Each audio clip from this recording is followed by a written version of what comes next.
Bonjour, bienvenue, c'est l'atelier du gagne-pain. Je suis Bertrand Jonquois, cofondateur du Gagne-Pain, et avec ce nouveau rendez-vous, l'atelier du gagne-pain, nous allons prendre le temps de rencontrer régulièrement des professionnels du recrutement. Avec eux, nous découvrirons un autre regard sur les métiers du digital. Dans ces ateliers, nous vous proposerons les conseils de ces professionnels pour faire les bons choix dans votre projet et vous aider à trouver le gagne-pain qui vous convient. Pour ce 6e atelier, nous avons le plaisir d'accueillir Damien Krecker. Bonjour Damien. Bonjour Bertrand. Merci beaucoup Damien d'avoir accepté notre invitation. Damien est cofondateur et associé d'un cabinet de recrutement qui s'appelle Taste depuis plus de 15 ans. Il a développé une expertise en recrutement, notamment auprès des cadres. Il accompagne une start-up, il a investi dans une start-up, My Job Glasses, pour la mise en relation d'étudiants et de professionnels. Bref, il est parfaitement adapté pour nous apporter un éclairage sur l'employabilité des jeunes. Je n'ai rien oublié, Damien ? Non, j'ai bien sûr d'autres activités aussi. Donc, on travaille beaucoup autour du cycle de vie du candidat, donc tout son cycle de vie professionnelle. Et on les accompagne aussi sur la transition professionnelle. On a une entreprise qui s'appelle Transition Lab.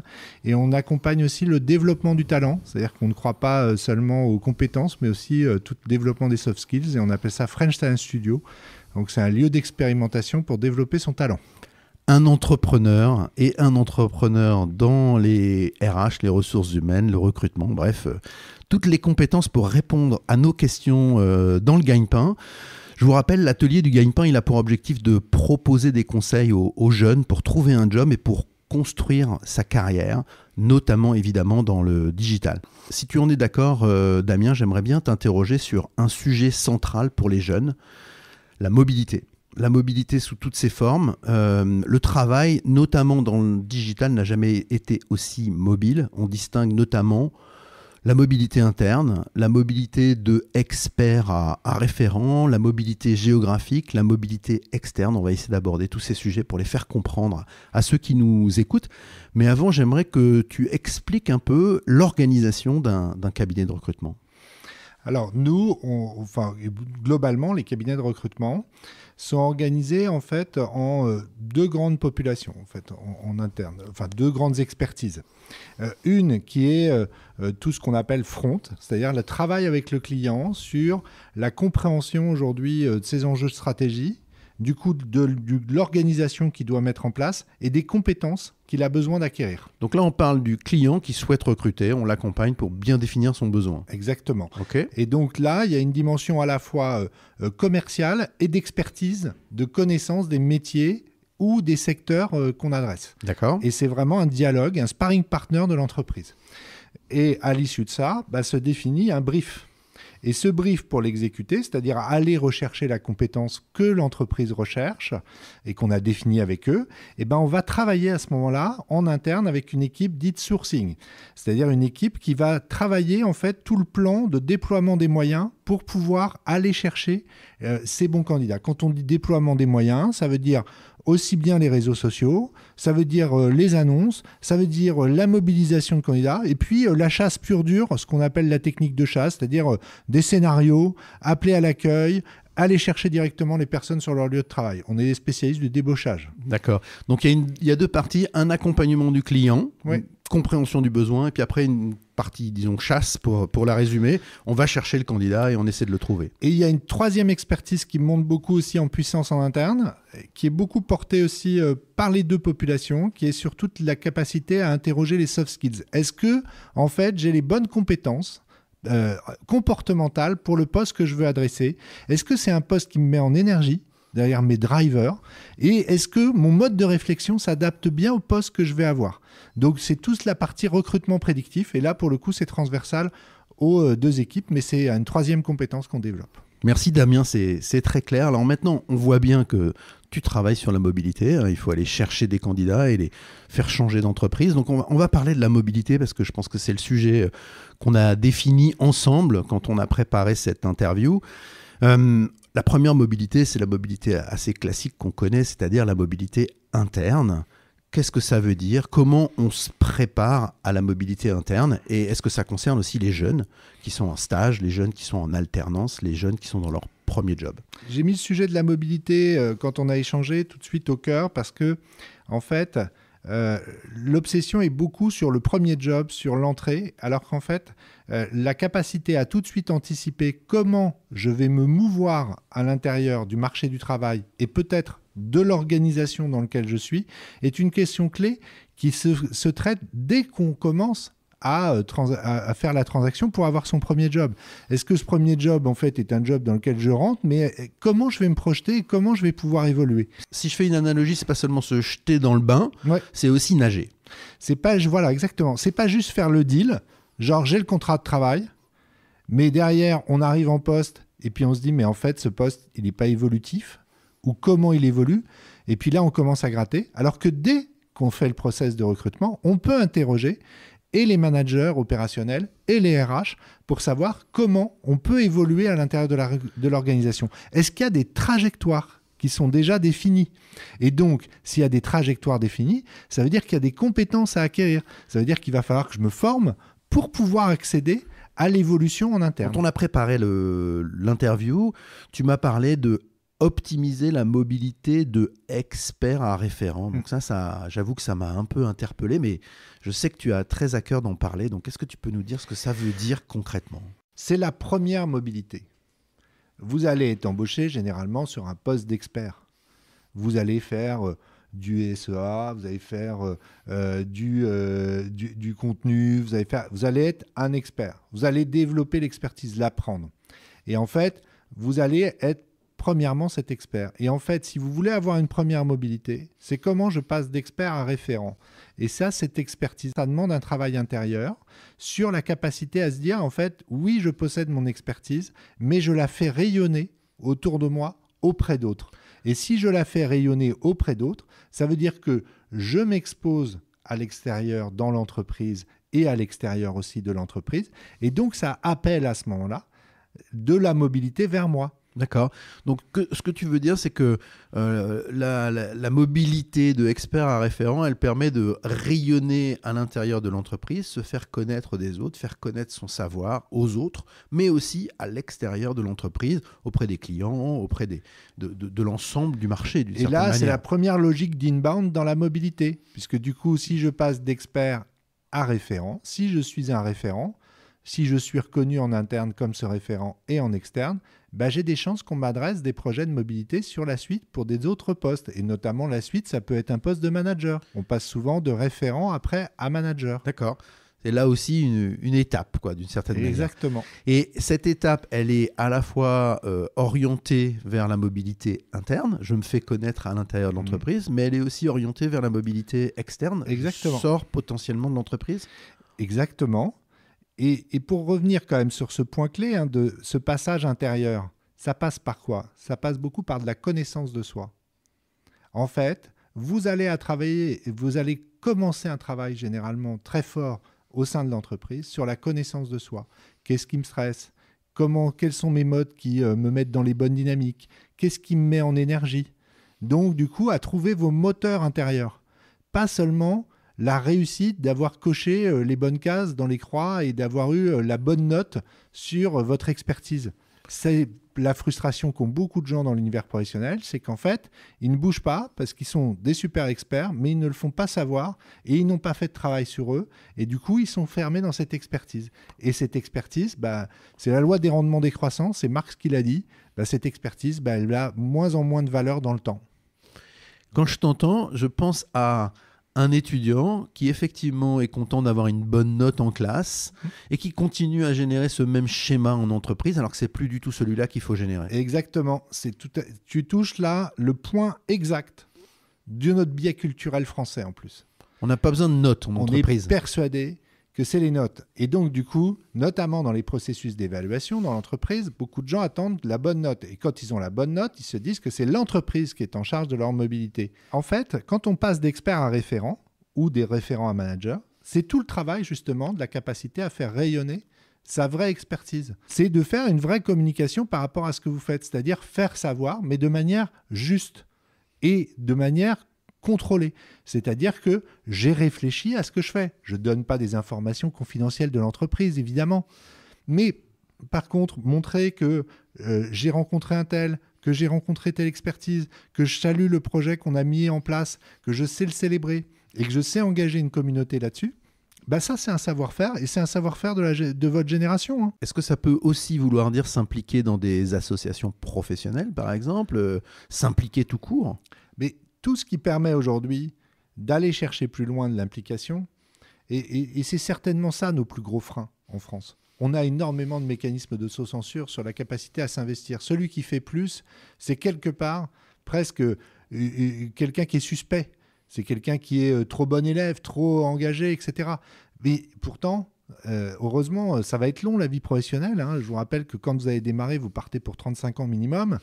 Bah, j'espère que vous prendrez du plaisir à aller, oui, dans des associations professionnelles, rencontrer d'autres pros, oui, à vous engager sur des projets qui vous dépasseront simplement le cadre de l'entreprise. Et, surprise, surprise, vous allez vous faire des amis dans le monde professionnel. C'est des trucs de dingue. On a la chance avec Bertrand de se connaître maintenant depuis plus de 18 ans. C'est vrai, c'est vrai. Mais, et c'est agréable. Voilà. Et c'est hyper agréable, c'est précieux. Très précieux. Alors, on a un troisième sujet sur la mobilité qui est un sujet au cœur de l'actualité, clairement, suite à la pandémie notamment, c'est la mobilité géographique. Et je sais que tu avais envie, là aussi, de dire des choses aux jeunes qui nous écoutent sur ce sujet. Qu'est-ce que ça veut dire, la mobilité géographique aujourd'hui? La mobilité géographique, avec la pandémie, elle a pris une tournure inattendue et extrêmement accélérée. Pas inattendue d'ailleurs, parce qu'on avait travaillé sur ces sujets-là, mais elle a accéléré en fait les transformations qui étaient en cours.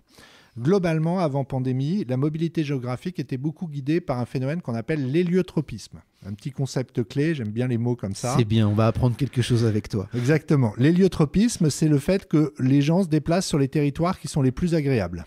Donc, en fait, ils inscrivent leur mobilité professionnelle, leur mobilité personnelle d'ailleurs, enfin plutôt leur mobilité personnelle a une incidence directe sur la géographie. C'est tout le mouvement des années 2000 des gens qui sont allés s'installer à Aix-en-Provence, à Marseille, etc. On choisit d'abord le lieu parce qu'il est agréable et qu'on a envie d'y aller. Exactement. Avant pandémie, le choix était guidé par le lieu. Et puis là, avec la pandémie, ce qui s'est accéléré, c'est la capacité à télétravailler, c'est le remote, la capacité à travailler de là où je veux. Et donc là, tout d'un coup, ça a rejoint des aspirations d'héliotropisme avec des sujets de, en fait, je peux travailler pour la SNCF et être basé à Aix-en-Provence et être pourtant dans la WE Team qui est basée à la Défense. Donc, formidable. Et le dernier phénomène, c'est que la reprise de l'emploi ayant été tellement forte, il y a eu aussi un phénomène d'investissement extrêmement fort. Tous ces pôles j'allais dire de compétitivité, mais en tout cas, tous ces pôles de compétences, que ça soit à Nantes, à Montpellier, à Bordeaux, à Lille, qui étaient un peu sous la serre, en train de pousser doucement, et ben là, il y a eu un gros coup d'accélération. On voit bien qu'il y a vraiment des belles boîtes tech qui sortent de partout. Hein. Voilà, donc ça, c'est l'effet French Tech un peu? Exactement. Ouais. Et puis aussi, le fait qu'il n'est plus nécessaire pour développer une boîte tech d'être basé à Paris. Alors, quand on dit mobilité géographique, on parle aussi forcément de télétravail, comme tu l'as évoqué. Qu'est-ce que tu vois, toi, dans ton cabinet comme évolution du télétravail? Est-ce que c'est vraiment quelque chose qui est en train de changer radicalement l'organisation des entreprises? C'est quoi ta vision là-dessus? Aujourd'hui, une entreprise qui adresse un poste dans lequel, sur des postes de cadre, notamment orientés digital, qui ne propose pas de télétravail, est disqualifiée. D'accord. Donc c'est vraiment clé, ça a vraiment changé, ça a révolutionné le monde du travail. C'est parfois contre-productif d'avoir trop de télétravail. Parce que quand on démarre sa vie professionnelle, on a besoin, au contraire, d'être en contact des managers, des référents, pour pouvoir prendre de la connaissance et de la compétence. Et en plus, on a besoin de se rendre visible dans l'entreprise pour les questions de mobilité. Ok, donc mobilité géographique très important et télétravail très important. Et attention, ne pas compter que sur le télétravail, notamment pour les jeunes qui nous écoutent. Ouais, pas tomber dans le piège. Dernier sujet qu'on avait préparé ensemble, c'est la mobilité externe. Hein. Donc là, c'est vraiment ton rôle clair de chasseur, au sens cabinet de chasse. Comment est-ce qu'on peut se préparer, notamment avec LinkedIn, à être appelé par les cabinets? C'est quoi les bons trucs? Alors, les tips. Le premier, c'est comme Google, si vous avez mal travaillé le référencement de votre profil, que vous ne l'avez pas optimisé, c'est-à-dire le bon titre, d'avoir fait un résumé qui dit correctement ce que vous faites et ce à quoi vous aspirez, d'avoir travaillé vos expériences professionnelles en mettant les enjeux et la mission qui vous a été confiée et pas seulement 3 trucs un peu mal travaillés. Si vous travaillez mal, vous êtes en page 17 de LinkedIn sur le job que vous occupez. Inutile de vous dire qu'en fait, vous êtes invisible. Donc, préparer son profil LinkedIn, c'est un peu la base, mais ce que j'entends, c'est aussi le préparer pour demain. C'est-à-dire un peu projeter son profil LinkedIn vers l'avenir en disant c'est plutôt les mots-clés des métiers que je veux faire demain que je vais mettre en avant. Exactement. Ok. Et de bien montrer ce qui nous intéresse. Et ce qui nous intéresse aussi dans le cadre des rencontres que vous pouvez effectuer dès maintenant. Donc pour préparer sa mobilité externe, ce que je comprends pour essayer de résumer un peu, c'est il faut préparer son profil LinkedIn, ses publications LinkedIn, mais pour demain. Il faut déjà se projeter dans demain et il faut avoir envie de justement montrer son expertise référente que tu évoquais tout à l'heure. Je parle d'assets de mobilité. C'est-à-dire qu'en fait, la mobilité, de temps en temps, on a l'impression que c'est un exercice forcé. Non, c'est d'avoir des actifs de mobilité. Il y a à la fois ses compétences soft skills, mais aussi la communication. C'est un actif, la communication. Ok, excellent. Est-ce que tu peux aussi nous dire quels sont, en dehors du télétravail qu'on a évoqué tout à l'heure, les impacts de la pandémie sur le marché du travail? Est-ce que tu peux essayer de résumer ce que tu as senti du marché? C'est fondamentalement, c'est au-delà du marché. Alors le marché, ça a eu l'impact, c'est que en fait l'envie de mobilité a été extrêmement forte liée à la post-pandémie, à la fois d'une mobilité retardée, mais aussi certainement sur l'accentuation des difficultés de communication, du manque de cohésion qu'il y avait dans pas mal d'entreprises. Beaucoup de gens se sont sentis pas à leur place et ont aspiré à des mobilités internes, externes, géographiques. Et donc, on a eu très clairement une énorme accélération cette année sur le marché des cadres en termes de mobilité professionnelle. Ce que tu ressens dans ton cabinet, c'est-à-dire une croissance assez forte du travail, de justement accompagner les gens qui bougent. Exactement. On n'aura jamais créé autant d'emplois de cadres que cette année. On aura dépassé les 300 000 recrutements. C'est la première fois dans le marché des cadres qu'on est à ce niveau-là. C'est vraiment une année record dans laquelle on a manqué de candidatures potentielles pour la mobilité. Damien, est-ce que tu pourrais nous conseiller des films, des séries, des livres, des podcasts en rapport avec ton métier ? Je pense qu'un des films qui, pour moi, a eu un effet miroir les plus importants, c'est 10%. Pourquoi ? Parce que je pense que dans mon métier, dans la chasse, en fait, le candidat est vraiment au cœur. Donc, comme les acteurs sont au cœur de 10%. Donc, comment je réfléchis avec mes acteurs à aller les emmener sur des films ? Et donc, comment je gère aussi parfois leurs états d'âme, leur baisse de morale, leurs difficultés, parce que ça, c'est comme ça. Tout du long de ma vie, je gère tout un tas de gens qui s'adressent à moi et qui me disent « Bon, Damien, là, ça patine un peu, je me sens pas très bien, j'aimerais bouger. » Donc, je leur donne plein de conseils. Et puis, j'essaye de les placer, comme sur les bons films, moi, j'essaye de les placer dans les bonnes boîtes. Il y avait une autre question que j'avais envie de te poser. Je sais que dans ton cabinet, tu recrutes beaucoup des stagiaires, des alternants, des jeunes diplômés qui sont des salariés de tes équipes. Comment tu les prépares, eux, au métier de demain ? Ah, c'est une sacrée bonne question. On les prépare déjà je crois que notre grande force, c'est l'intergénérationnel. C'est la capacité qu'on ait à ne pas avoir à stratifier l'entreprise entre les stagiaires, les premières embauches, les super expérimentés. Tout le monde travaille avec tout le monde. Et on fait un énorme effort organisationnel pour que tout le monde travaille avec tout le monde et qu'il n'y ait pas de différence. Ce n'est pas les stagiaires vont déjeuner ensemble, ceux qui ont 1 an d'expérience vont déjeuner ensemble. On investit énormément aussi sur des temps collectifs. On passe plus de 6 jours par an à être tous ensemble et à travailler l'intelligence collective pour produire des projets et notamment des services qui soient des choses que en fait, nos concurrents ne pourraient pas produire. Et pour le coup, tout le monde est sur un pied d'égalité. Même moi, je suis obligé de me mettre sur le même pied que tout le monde. donc ça veut dire que tu intègres complètement cette jeune génération qui rejoint ton cabinet. C'est la première façon de les préparer à demain. Ouais. Et qu'on leur fait confiance. Ok, excellent. Ça me semble un bon conseil de s'intégrer dans les entreprises.